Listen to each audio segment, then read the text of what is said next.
It might not be definitive, but the US Department of Energy's conclusion that the COVID-19 virus leaked from a lab in Wuhan is further evidence that media and public health groupthink around COVID-19 was both mistaken and destructive. There is a variety of views in the intelligence community. Some elements of the intelligence community have reached conclusions on one side, some on the other. A number of them have said they just don't have enough information to be sure. The salient detail in the journal Scoop is that DOE's judgment is based on new but still secret intelligence. It's also a judgment that's made with low confidence. 有关方面应当停止翻炒实验室泄露的论调。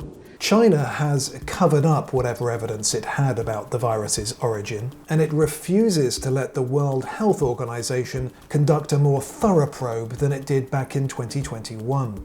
We met with them, we said, do you audit the lab? And they said, annually. Did you audit it after the outbreak? Yes. Was anything found? No. Do you test your staff? Yes. No. But you're just taking their word for it.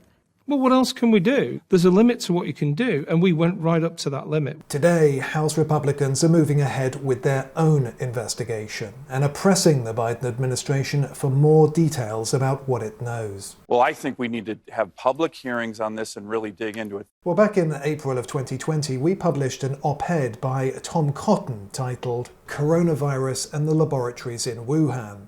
In it, the Arkansas senator raised doubts about Beijing's claim that COVID-19 had originated in an animal wet market and pointed instead to the possibility of a lab leak. We do know they were investigating and researching coronaviruses in that laboratory. It could have been an accidental breach. It could have been a worker that was infected. My point, Martha, is that we don't know, and until we get all the evidence from the Chinese Communist Party, it is only responsible, not irresponsible, to keep an open mind about all hypotheses. In response to the op-ed, many in the media derided Mr. Cotton for peddling a, quote, conspiracy theory that had been debunked, as the Washington Post put it at the time.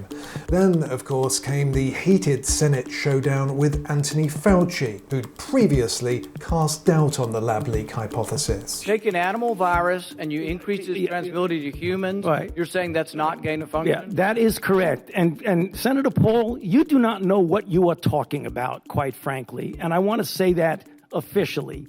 You do not know what you are talking about. We have since learned that public health officials wanted to hide that US financial aid to the Wuhan lab may have contributed to the gain-of-function research that could have led to the leak. What we're alleging is that gain-of-function research was going on in that lab and NIH funded it. You are implying that what we did was responsible for the deaths of individuals. I totally resent that. And if anybody is lying here, Senator, it is you.